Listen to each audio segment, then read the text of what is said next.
आवाज की दुनिया के दोस्तों, कैसे हैं आप लोग? मैं उम्मीद करता हूं आप लोग अच्छे होंगे और अपनी जिंदगी का निर्वहन बड़ी खूबसूरती के साथ कर पा रहे होंगे। आइए आज बात करेंगे राजेश खन्ना साहब और अमिताभ बच्चन साहब के बारे में। लेकिन उससे पहले मैं आपको राजेश खन्ना साहब के बारे में अ, उस समय से हम लोग शुरू करें जहां राजेश खन्ना ने आराधना फिल्म को साइन किया और उसके बाद में जब फिल्म हिट हुई तो उसके 1 साल के भीतर भीतर जो हुआ वो आज तक फिल्मी इतिहास में कभी देखने को न कभी सुनने को कभी किसी को मिला। यानी आराधना के 1 साल के बाद में ही लोगों का पागलपन खन्ना साहब के लिए इस कदर बढ़ गया कि उसकी कोई मिसाल नहीं है। आज तक ना उससे पहले, ना तो कभी राजेश खन्ना से पहले, ना कभी राजेश खन्ना के बाद, आज तक कोई भी कितना ही बड़ा कलाकार हो, जिस तरह से शोहरत राजेश खन्ना को मिली, वो शोहरत, वो जरिया, वो लोगों का जो उनके लिए प्यार और पागलपन जो राजेश खन्ना के लिए था, वो किसी भी स्टार के लिए आज तक लोग बताते हैं कि नहीं था।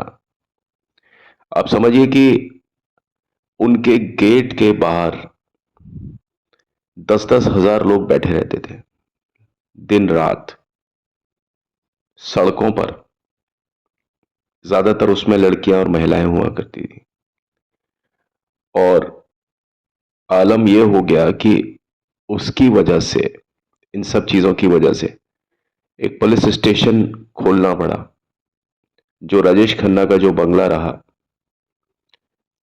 आशीर्वाद, उसके पीछे ही एक पुलिस स्टेशन जो खुला हुआ है। जितने लोग मुंबई में रहते हैं, वो पुलिस स्टेशन राजेश खन्ना की शोहरत की वजह से ही उसी समय से 71 उस समय से वो पुलिस स्टेशन वहां पर खुला, जो कि सूत्र बताते हैं। उस समय स्टार एंड स्टाइल और फिल्म फेयर नाम की पत्रिकाएं बहुत ज्यादा चलती थी। और जो फिल्मी कलाकारों के बारे में जितना भी लोगों को ज्ञात है, वो उन पत्रिकाओं की वजह से ही है। और भी कई पत्रिकाएं चलती थी साथ में, लेकिन इन दो पत्रिकाओं का नाम बहुत ज्यादा होता था। साथ में सिने ब्लेड्स और स्क्रीन नाम की पत्रिकाएं भी होती थी। अक्सर मैं अपनी बातें उन्हीं के रेफरेंसेस पर बताता हूं। तो ये जो पत्रिकाएं थी, फिल्म फेयर और स्टार एंड स्टाइल, इन पत्रिकाओं ने राजेश खन्ना के बारे में जो लिखा, वो आज तक उस तरह के शब्दों का चयन, उस तरह के स्तंभ, उतना जो स्पेस जो दिया जाता था पहले मैगजीन में, फिल्मी मैगजीन में, वो किसी भी स्टार को इतना स्पेस नहीं दिया जाता था। 5 हिस्सों के आलेख में जाने माने जनसंपर्क गुरु उस समय जो थे, बनी रूबेन, उनके लेख आया करते थे। लेकिन जो अंतिम अंश में फिल्मी पत्रकारों की, उस समय एक देवी माना जाता था उसको, उनका नाम था देवयानी चौबल, जिन्हें शॉर्ट फॉर्म में देवी कहा जाता था। और देवयानी चौबल एक ऐसी पत्रकार थी जो बहुत ज्यादा बेबाक, बहुत ज्यादा निडर, बहुत ज्यादा मुंहफट, वो किसी से नहीं घबराती थी। और वो इस तरह से उनकी शख्सियत थी कि बड़े बड़े स्टार्स बल्कि उनके साथ में मतलब मिलने से बहुत डरते थे। और एक तरीके से उन्होंने अपना ऐसा एक तरीका बनाया हुआ था देवयानी चौबल ने, कि स्टार्स उनसे ज्यादातर दूरियां ही बना करके रखते थे, क्योंकि वो कब किसके बारे में क्या बोल दे, ये खुद देवयानी चौबल को भी नहीं मालूम होता था। हाँ, एक ऐसे स्टार थे जिनके बारे में कभी भी देवयानी चौबल ने कुछ गलत नहीं लिखा, बल्कि जो भी कहा वो सिर्फ तारीफ ही की। और वो वही हैं जिनके बारे में मैं आज आपको बता रहा हूं, राजेश खन्ना साहब। एक्चुअली सुपरस्टार जो शब्द था वो देवयानी चौबल ने ही राजेश खन्ना को दिया था। और देवयानी चौबल खुद भी एक बहुत ही रईस परिवार से ताल्लुकात रखती थी। उनका जन्म एक बहुत ही खुशहाल परिवार में हुआ, ऐसा परिवार जो घुड़दौड़ इत्यादि इस तरह के गेम्स में बहुत ज्यादा दिलचस्पी रखता हो। अब आप समझ सकते हैं जो लोग अ, मतलब इस तरह की चीजों में ज्यादा मतलब होते हैं ना कुछ लोग, बहुत बड़े बड़े जो हस्तियां होती हैं। आजकल तो खैर ये चीजें अब इतनी नहीं रही, आजकल एंटरटेनमेंट के और भी कई तरीके हो गए, लेकिन एक समय ऐसा था कि जो लोग बाग जो हॉर्स रेसिंग और उसमें जो बैटिंग चलती थी उस पर लोग दांव लगाया करते थे। तो इस तरह के परिवार से ताल्लुक रखती थी देवयानी चौबल। लेकिन देवयानी का अपना खुद का एक एक इंडिविजुअलिटी ये हुआ करती थी कि वो एक बेबाक जर्नलिस्ट बनना चाहती थी। और देवयानी चौबल के बारे में मैं कभी विस्तार से आपको चर्चा करूंगा, लेकिन देवयानी चौबल का जो एक योगदान है राजेश खन्ना के लिए वो काबिले तारीफ है। जैसा मैंने बताया कि जो वर्ड था सुपरस्टार वो कभी भी किसी के लिए यूज नहीं हुआ था। वो पहली बार किसी ने अगर यूज किया था तो वो देवयानी चौबल ने किया था, और किसके लिए? राजेश खन्ना साहब के लिए इस शब्द का यूज किया गया था। ये उसी समय की बात है जब फिल्म आराधना रिलीज हुई, और उसके बाद एक वरिष्ठ संवाददाता हुआ करते थे फिल्म फेयर में, उन्होंने राजेश खन्ना से मिलने से इनकार कर दिया था, क्योंकि उनकी नजर में राजेश खन्ना अभी भी उतने ज्यादा अहम नहीं थे। तो जब उन्होंने मना किया तो उस समय देवयानी चौबल, जो कि उसी मैगजीन के लिए काम करती थी, ये जिम्मा उनके सिरे आया। और उसका पूरा जो उत्तरदाय मतलब जो उसका जो रिस्पॉन्सिबिलिटी थी, उत्तरदायित्व था, वो देवयानी चौबल को संभाला गया। और उसके बाद में देवयानी चौबल और राजेश खन्ना का आमना सामना होता है। और खन्ना साहब के बारे में जैसे एक बात है कि खन्ना साहब के दोस्त बहुत लिमिटेड हैं, लेकिन खन्ना साहब ने जब भी किसी से दोस्ती की तो वो पूरा दिलो जान से की। जज्बाती इंसान रहे बहुत ज्यादा। तो जो भी कोई इंसान उनको लगता था कि वो उनके जैसे फ्रेमिंग का इंसान है, तो राजेश खन्ना साहब उससे बहुत जल्दी घुल मिल जाया करते थे। और देवयानी चौबल भी इसी तरह से राजेश खन्ना साहब की बहुत अच्छी दोस्त बन गई। और कुछ ही समय के बाद में उस समय की जो प्रेमिका रही थी राजेश खन्ना साहब की, सभी जानते हैं, अंजू महेंद्रू। तो अंजू महेंद्रू और देवयानी चौबल की भी इसी तर्ज पर आगे चल के मुलाकातें हुई, और वो भी बहुत गहरी दोस्त बन गए। देवयानी चौबल ने अपने कई स्तंभों में जब राजेश खन्ना का जिक्र किया तो उन्हें एक बहुत ही ज्यादा सोच विचार करने वाले व्यक्ति, एक स्कॉलर और एक शर्मीले अदाकार के रूप में उनका तारुफ सब हम सभी से कराया। तो अगर राइटिंग की बात की जाए कि अगर किसी ने सबसे शानदार अगर राजेश खन्ना के बारे में कुछ लिखा, कई लोगों ने तो राजेश खन्ना साहब की उस समय भी बहुत ज्यादा बुराई की, और वो आज भी करते हैं। लेकिन देवयानी चौबल ने कभी भी राजेश खन्ना को, ऐसे कोई शब्द नहीं होते थे कि वो उनको सातवें आसमान पर ही रखती थी हमेशा। और धर्मेंद्र हुए, चाहे बड़े से बड़ा कलाकार भी क्यों ना हो, ऐसा कोई भी कलाकार नहीं था जो कि देवयानी चौबल के वार से बच पाया। और कई लोगों के तो झगड़े भी हुए, मारने पीटने की नौबत भी आई। धर्मेंद्र साहब भी एक पार्टी के बीच में देवयानी चौबल के पीछे भागे, और देवयानी चौबल भी पार्टी से बाहर होकर के काफूर हो गई। कई इस तरह की चीजें होती थी कि देवयानी चौबल का जो जवाब किसी के पास में नहीं था। लोग आजिज हो चुके थे इन सब चीजों से कि इसको कैसे रोका जाए, ये कुछ भी बोल देती है किसी के बारे में। राज कपूर तक को नहीं छोड़ा, जिसने जिसने हेमा मालिनी को भी नहीं छोड़ा। जो हेमा मालिनी को बासी इडली बोल सकती है, वो किसी के बारे में कुछ भी बोल सकती है। तो अब देखिए कि इस माहौल में देवयानी चौबल ने राजेश खन्ना को एक सितारा से कहीं ज्यादा ऊंची हैसियत, एक देवता, एक ईश्वर के रूप में उनको सभी के सामने परिणत किया। हालांकि इसमें कोई शक नहीं कि राजेश खन्ना एक बहुत ही ज्यादा बेहतरीन अभिनेता रहे हैं, और जिस किसी भी फिल्म में वो किसी भी कलाकार के साथ रहे, कभी भी वो प्रेशर में नहीं आए, बल्कि कोई दूसरा कलाकार ही उनके वजह से दबाव में मतलब खुद को महसूस किया, किसी भी कलाकार ने, चाहे वो बच्चन साहब हों।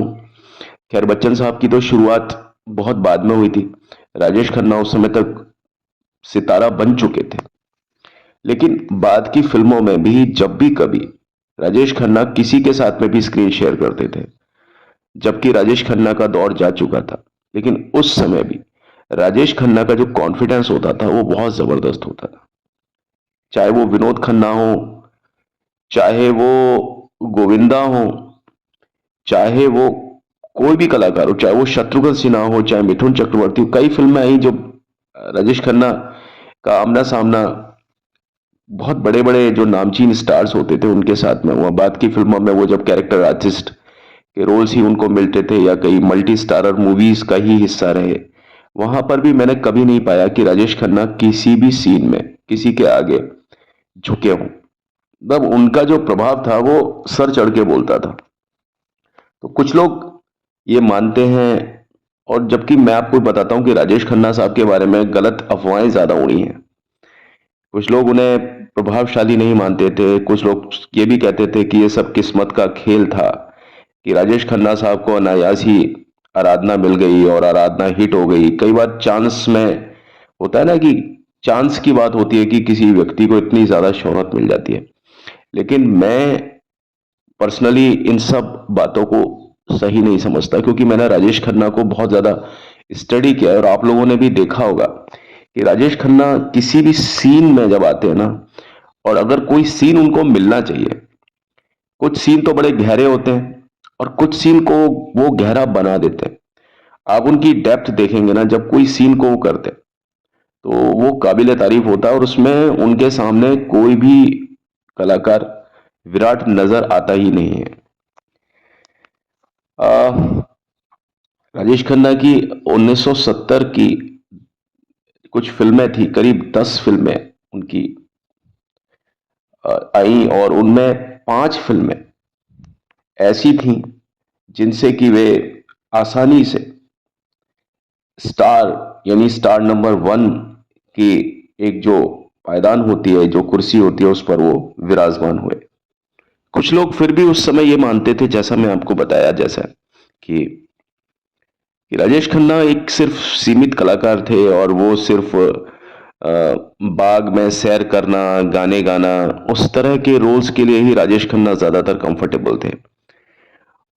बहरहाल इसको मैंने आपको जैसा बताया कि किस्मत का खेल समझें या राजेश खन्ना की खुद का एक तिलिस्म समझें, कि अगर उस तरह के गानों को अगर कोई बाग में भी गाता था ना, जैसे राजेश खन्ना ने गाया किसी गाने को, गुलाबी आंखें जो तेरी देखी या ये शाम मस्तानी, अगर वो गाना कोई और भी स्टार को लेकर के फिल्माया जाता तो शायद वो तिलिस्म पैदा होता ही नहीं जो राजेश खन्ना के गानों में हुआ। ये वो तिलिस्म हो सकता था जो देवानंद साहब ने कभी अपनी फिल्मों में दिया था।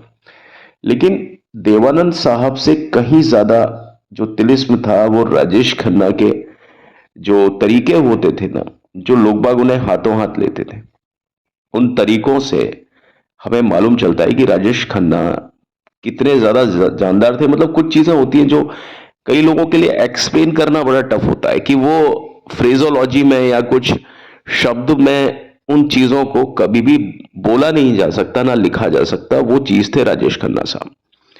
हम उनके फैंस को कहां भूल सकते हैं, जो उनके प्रशंसक थे, और प्रशंसक भी कैसे प्रशंसक, मरने वाले प्रशंसक उन पर, जान देने वाले प्रशंसक की लाठी चार्ज भी हो जाता था कई बार, लेकिन प्रशंसक लाठी के जो घाव हैं उनकी चिंता किए बगैर अपने जो स्टार थे, अपने जो भगवान राजेश खन्ना साहब, ऊपर आका तो नीचे काका, उनको ही देखते रहते थे और उनकी छवि को पाने के लिए वो किसी भी हद से गुजर जाया करते थे।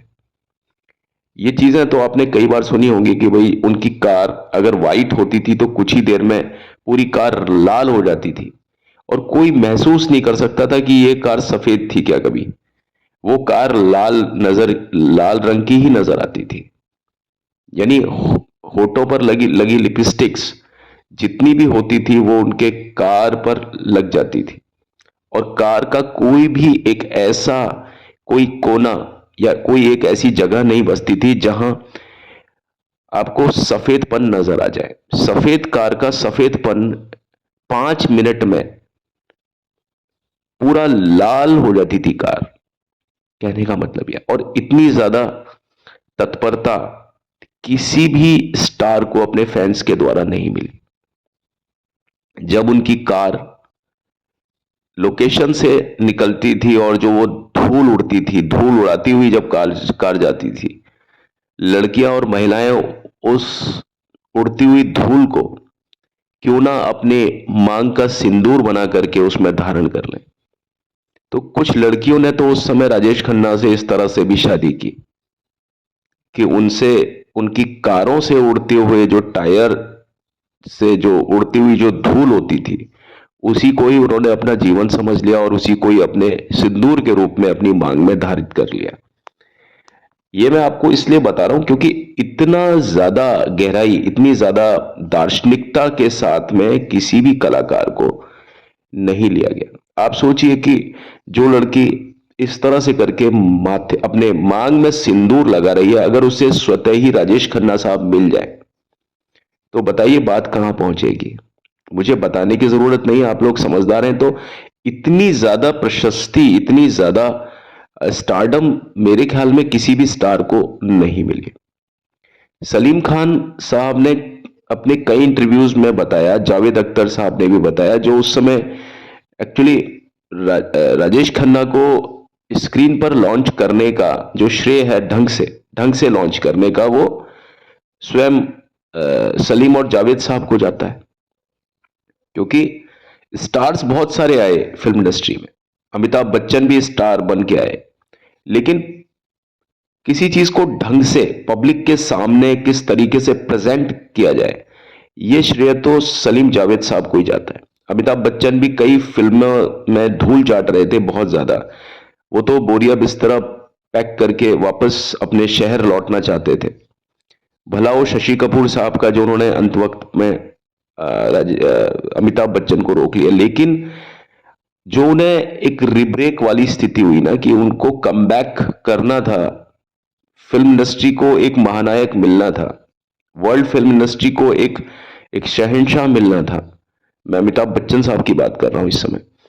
तो ये मिला, इसमें बहुत ज्यादा श्रेय जाता है सलीम जावेद साहब को भी कि वो प्रेजेंट बहुत अच्छा करते थे। वो स्क्रीन प्ले जो उन्होंने प्रोवाइड करवाया अमिताभ बच्चन को, वो स्क्रीन प्ले राजेश खन्ना को भी प्रोवाइड किया था, लेकिन उनकी लवर बॉय वाली इमेज को एनकैश किया था और अमिताभ बच्चन की एंग्री यंग मैन वाली इमेज को एनकैश किया था। किसने? सलीम जावेद साहब ने। तो स्वयं सलीम जावेद साहब जब राजेश खन्ना के बारे में बात करें, और आप देखिए कि सलीम साहब से राजेश खन्ना के मनमुटाव हुए थे बहुत ज्यादा और अंतिम दिन तक भी इनकी आपस में बात सुचारू नहीं हो पाई थी।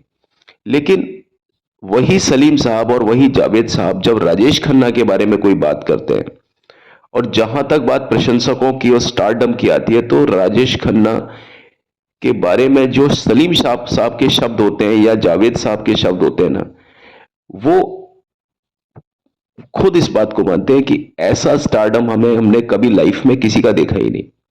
भले ही हमारे रिश्ते राजेश खन्ना साहब से कैसे भी रहे हों बाद में, लेकिन जो सच है वो सच है।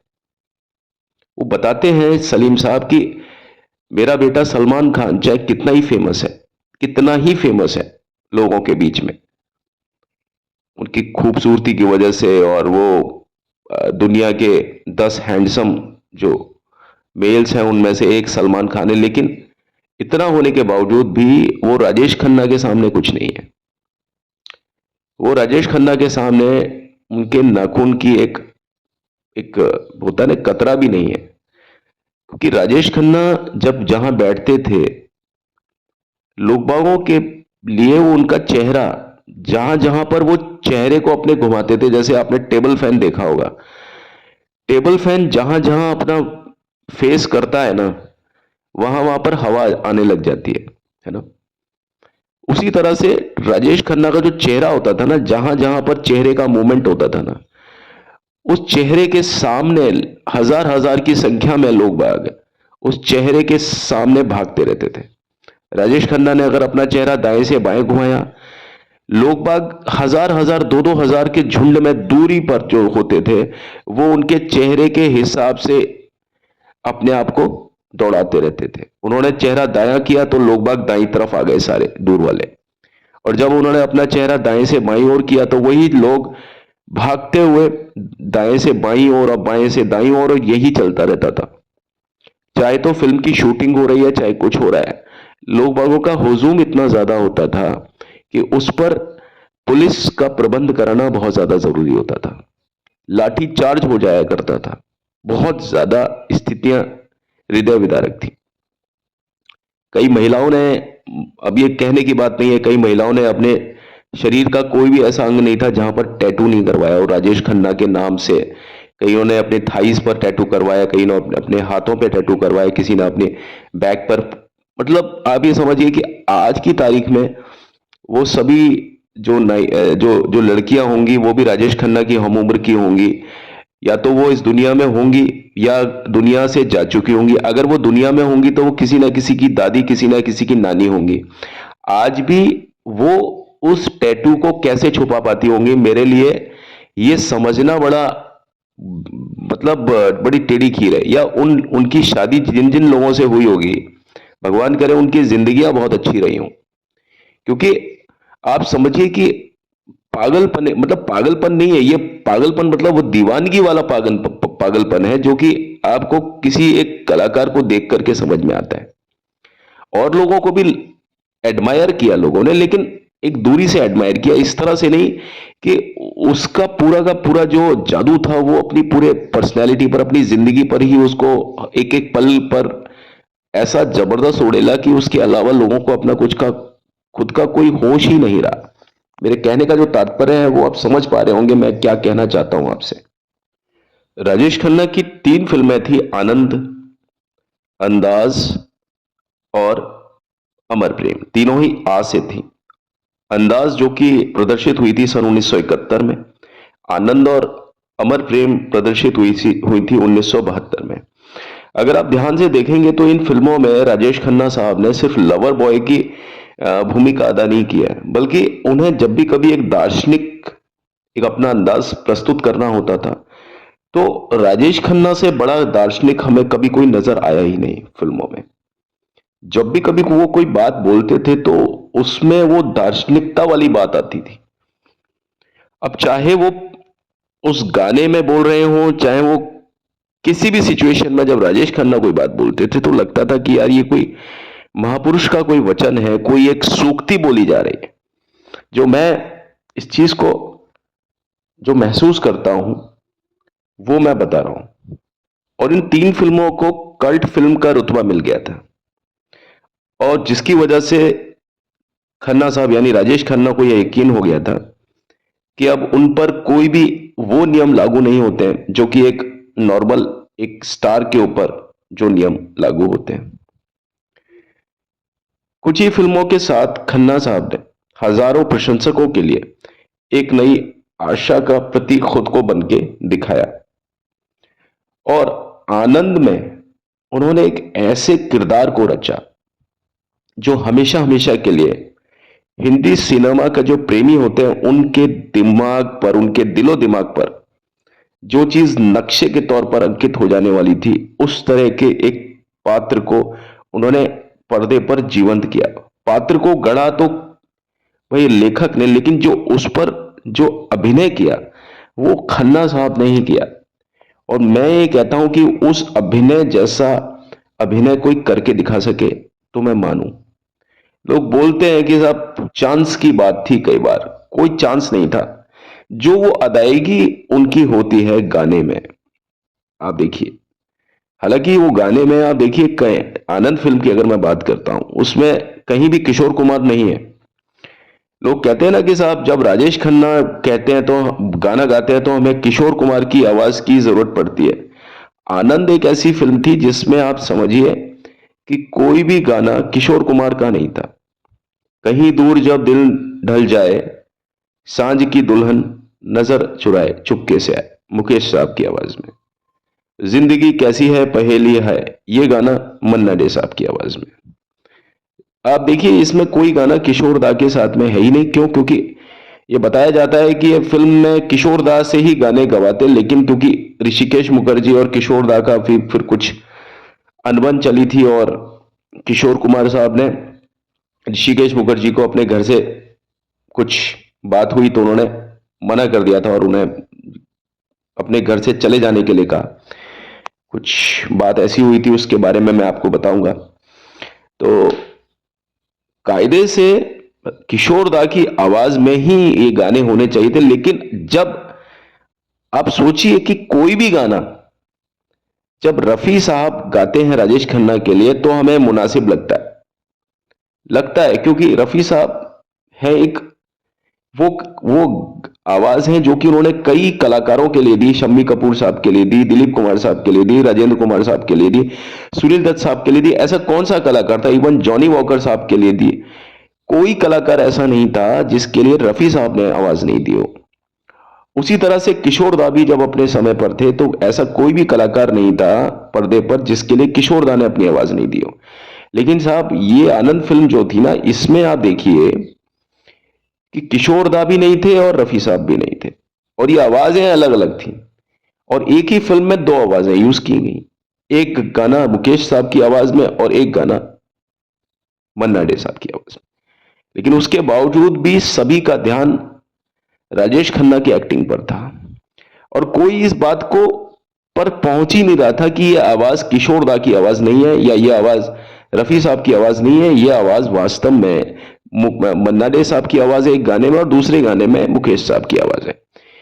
वो इसलिए हुआ क्योंकि राजेश खन्ना जब कोई काम करते हैं ना पर्दे पर, तो लोग उनकी एक्टिंग में इतना ज्यादा खो जाते हैं कि उन्हें इस बात से कोई फर्क नहीं पड़ता कि वो आवाज किस किस व्यक्ति की है। एक गाना था, जिस गली में तेरा घर ना हो बालमा, वो गाना था। अब आप देखिए उस गाने में पंचम दा का म्यूजिक, और आप देखिए वो गाना बोट सॉन्ग, और उसमें मुकेश साहब की आवाज में। तो आप इस बात का अंदाजा लगाइए कि राजेश खन्ना साहब की एक्टिंग में जो एक एक मारक क्षमता है, बहुत जबरदस्त है। एक फिल्म का जिक्र मैंने पहले भी किया था, एक फिल्म थी उपकार, जिसमें राजेश खन्ना के लिए ही वो किरदार बनाया था मनोज कुमार साहब ने। लेकिन उस समय राजेश खन्ना अपने और भी प्रोजेक्ट्स में बिजी थे, और क्योंकि यूनाइटेड जो प्रोड्यूसर्स के जो पूरा एक एक 7-8 जो प्रोड्यूसर होते थे, उनकी एक शर्त थी कि राजेश खन्ना साहब कुछ सालों तक उनके साथ में ही काम करेंगे, उनके अनुबंध से वो बाहर नहीं जा सकते थे। आप सोचिए कि अगर वो फिल्म राजेश खन्ना साहब को मिली होती तो जो गाने महेंद्र कपूर ने गाए थे, है प्रीत जहां की रीत सदा, है ना, उस टाइप के गाने, जो कि पूरब और पश्चिम का गाना था, या वो गाना था कौन सा, वो जो खेत में जो गाना गाते हैं, जो है ना, मेरे देश की धरती सोना उगले उगले हीरे मोती मेरी देश की धरती, वो गाना महेंद्र कपूर साहब ने गाया था। वो आवाज भी राजेश खन्ना को मिलती तो आप सोचिए क्या आलम होता। लेकिन मैं फिर भी यही कहूंगा कि लोग बाग सिर्फ राजेश खन्ना को याद रखते, वहां ये नहीं देखते कि ये आवाज महेंद्र कपूर साहब की आवाज है। और उसी फिल्म में एक गाना था जो प्राण साहब ने गाया था, कस्मे वादे प्यार वफा सब बातें हैं बातों का क्या, कोई किसी का नहीं है झूठे वादे हैं वादों का क्या, मैं जहां तक समझता हूं ये गाना गुलशन बाबरा साहब ने लिखा था, और उनके बारे में एक्सपेक्ट एक्सपेक्ट कोई कर ही नहीं सकता था कि वो व्यक्ति ये गाने लिख सकता है, लेकिन उसके बावजूद वो गाना बना। और क्या तिलिस्म किया उस गाने ने कि आज तक वो गाना सबके सर चढ़ के बोलता है। अगर वो गाना अगर राजेश खन्ना साहब के हिस्से आया होता तो बताइए क्या आलम रहा होता। और वो गाना भी मन्ना डे साहब ने ही गाया था। तो मैं आपको ये बता रहा हूं कि प्राण साहब थे उस गाने में, उन्होंने क्या जादू दिखाया। लेकिन अगर उस जगह राजेश खन्ना साहब को ये गाना मिला होता, अगर ये फिल्म उनकी झोली में होती तो क्या बात होती। तो राजेश खन्ना साहब का एक अलग ही अंदाजे बयां हुआ करता था, बहुत शानदार, बहुत जानदार अंदाजे बयां हुआ करता था। जैसा कि मैंने आपको बताया, ये फिल्म मैं आनंद की बात कर रहा हूं, ये फिल्म बनाई थी एनसी सिप्पी ने। और इस फिल्म की जो स्टार कास्ट थी शुरू में वो इस तरह से नहीं थी, अनंत फिल्म की बात करूंगा। उस फिल्म की स्टार कास्ट में पहले राजेश खन्ना और अमिताभ बच्चन नहीं थे, उसमें थे महमूद साहब और किशोर कुमार साहब। लेकिन जैसा कि मैंने आपको बताया कि किशोर कुमार से उनका कुछ मनमुटाव हुआ, तो इस कारण से कलाकारों के चुनाव में अंततः बदलाव करना पड़ा था। और उसके बाद में फिर ये हमारी स्टार कास्ट तय हुई। अनंत फिल्म की जो शूटिंग थी बहुत ही छोटे से बजट में, यकीन मानेंगे कि सिर्फ 1 महीने में पूरी हुई, बल्कि 1 महीने से भी कम समय लगा आनंद फिल्म को पूरा करने में। लेकिन पूरी फिल्म में आपने देखा होगा कि एक जगह भी आपकी निगाहें हटती नहीं है। जो एक एक सीन जो बनता है वो फिल्म का अपने आप में एक, जिसको बोलते हैं ना कि किसी भी फिल्म किसी भी सीन को आप प्रीमियर पर रख सकते हैं।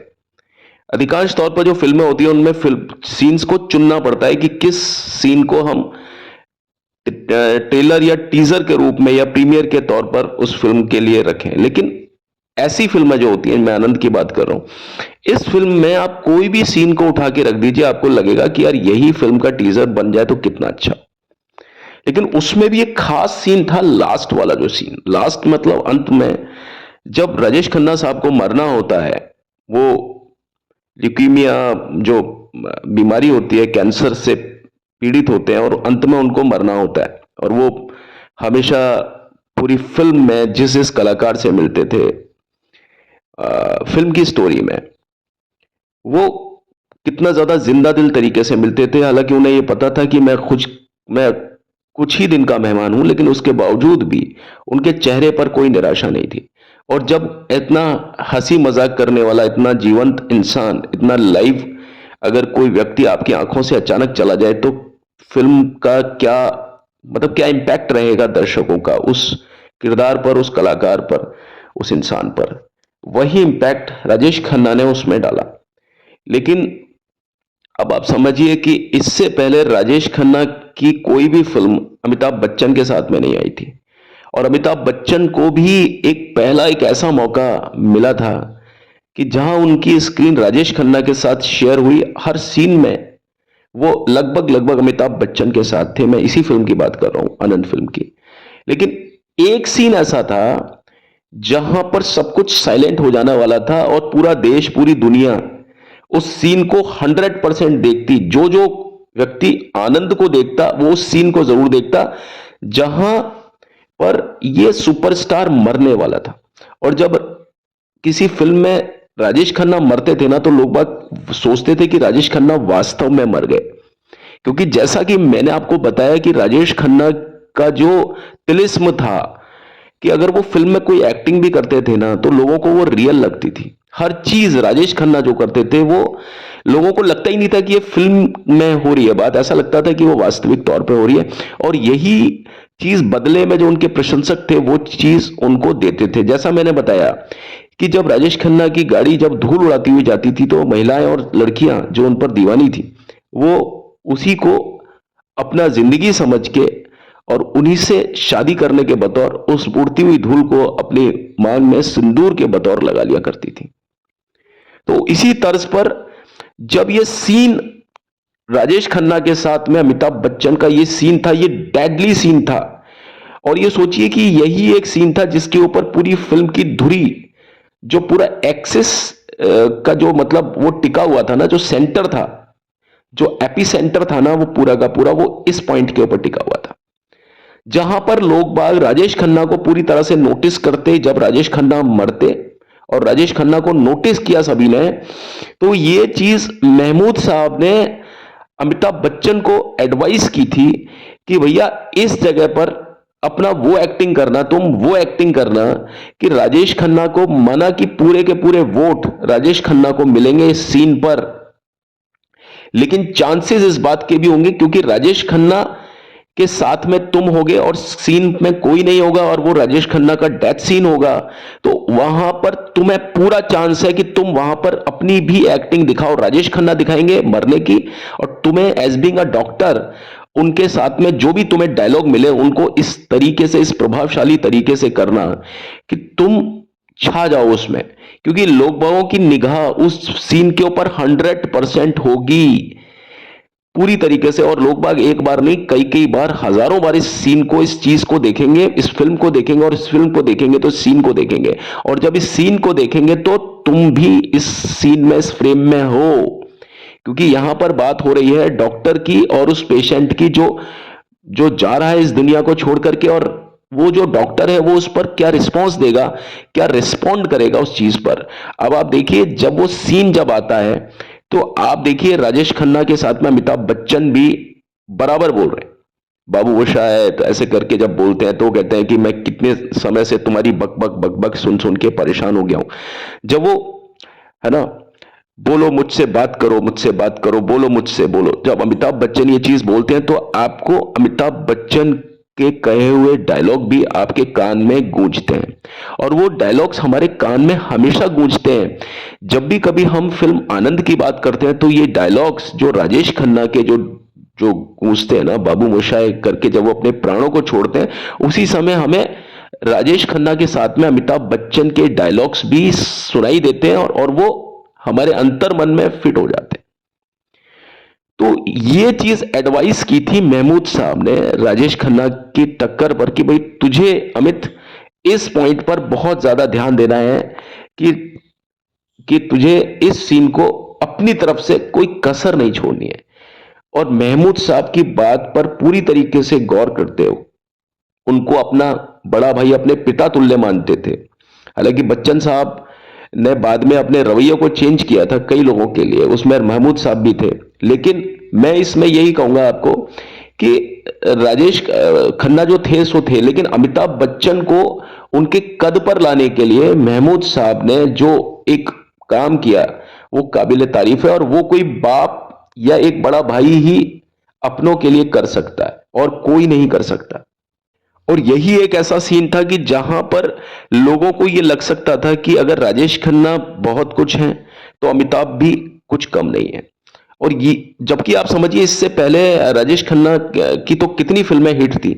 ये एक ऐसा सीन था जिससे पहले राजेश खन्ना जो थे ना वो एवरेस्ट की तरह थे, और अमिताभ बच्चन थे ना वो पूरा पाताल की तरह थे। अमिताभ बच्चन प्रशांत महासागर बन चुके थे पूरा नीचे की तरफ, और वहीं राजेश खन्ना साहब 8,848 मीटर यानी माउंट एवरेस्ट थे। लेकिन इस पर्टिकुलर शॉट ने राजेश खन्ना की हाइट को कम किया, और उधर अमिताभ बच्चन की जो गहराई थी ना उसको लेकर के जमीन पर आ गए। मतलब कहने का मतलब है राजेश खन्ना और अमिताभ बच्चन इस सीन में कहीं पर भी ऐसा नहीं लगा कि कहीं कहीं अमिताभ बच्चन राजेश खन्ना से कम पड़े, कहीं नहीं।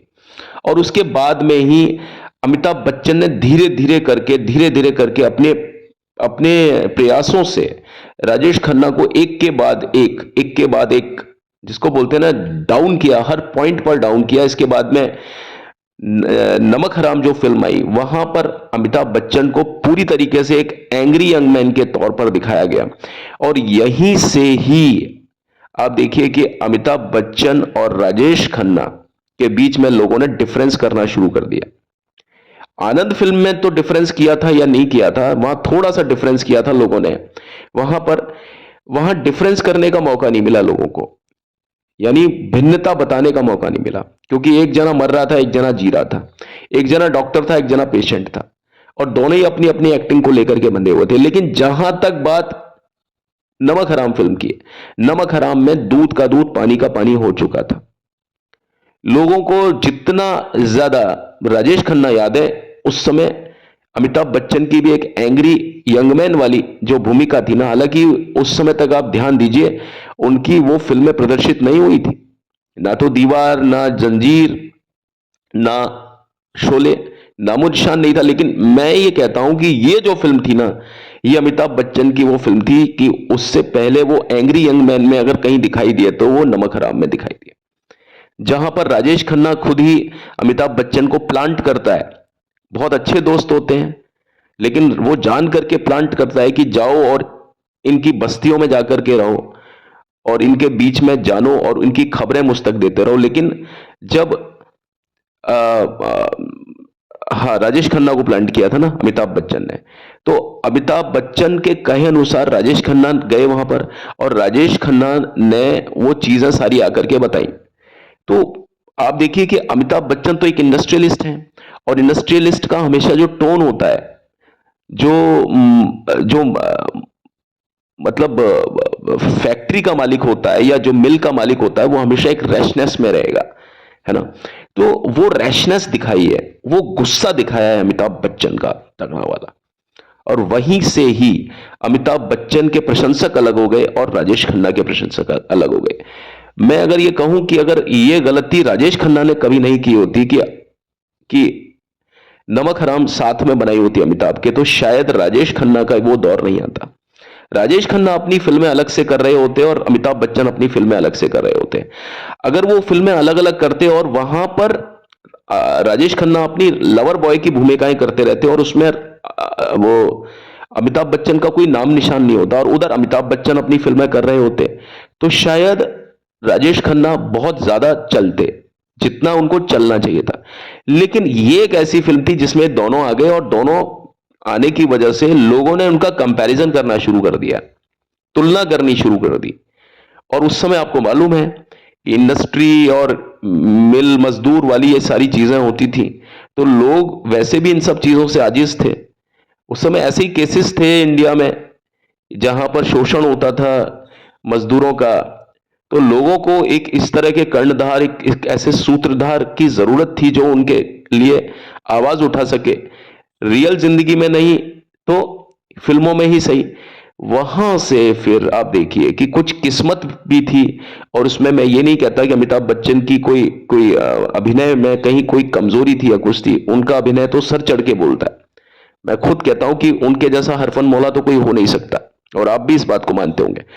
ये जो समय था, इसने पूरी तरीके से राजेश खन्ना को एक बार जो पीछे किया, तो राजेश खन्ना फिर आगे नहीं आ सके अमिताभ बच्चन के। और कुछ लोग बताते हैं कि ये स्कीम थी कि भाई राजेश खन्ना और अमिताभ बच्चन को एक साथ लाया जाए। महमूद साहब भी ये चाहते थे कि अमिताभ को एक एडवांटेज मिले, राजेश खन्ना से आगे आने का थोड़ा सा मौका दिया जाए। तो ये चीज महमूद साहब ने बताई राजेश खन्ना को, सॉरी अमिताभ को, कि भाई इस सीन में तू जान डाल देना, ये लास्ट वाला सीन है आनंद में, इसमें तू जान डाल देना और उसके बाद में देखना इसका इंपैक्ट। और आप देखिए साहब, उस समय तो खैर किसी ने अमिताभ बच्चन को इतना ज्यादा कहा नहीं होगा, मैं समझता हूं नोटिस जरूर किया होगा, लेकिन आज की तारीख में जब राजेश खन्ना का नामो निशान जा चुका है, अगर कोई आनंद फिल्म को देखता है तो वो अमिताभ बच्चन को बराबर समझेगा, बिल्कुल बराबर समझेगा। बल्कि कुछ लोग तो अमिताभ को ही ज्यादा कहेंगे कि भाई उस फिल्म में अमिताभ ने जो किया वो किसी भी हद में राजेश खन्ना के रोल से कम नहीं था। क्योंकि जाहिर सी बात है आज की तारीख में जो जो कद अमिताभ का रहा वो किसी का नहीं रहा, तो लोग बाग आज की अमिताभ की इमेज से उस समय की इमेज को जरूर एनकैश करने की कोशिश करेंगे। बहरहाल आज का जो मेरा जो अपना ये अध्याय है काफी लंबा हो गया, लेकिन भाई जिक्र था इसलिए बात की। चलिए आज की सभा में सिर्फ इतना ही, अगली सभा में आपसे एक बार रूबरू फिर से होऊंगा इस वादे के साथ। अभी आपसे रुखसत लेता हूं, अभी तो चलता हूं, लौट के मिलता हूं, बट जाने से पहले मेरी आपसे वही एक रिक्वेस्ट है कि प्लीज मेरे चैनल को लाइक शेयर सब्सक्राइब जरूर करें और बेल आइकन को जरूर दबाएं। प्लीज मेरे चैनल को सब्सक्राइब जरूर करें। कल मिलते हैं। Thank you and have a great care.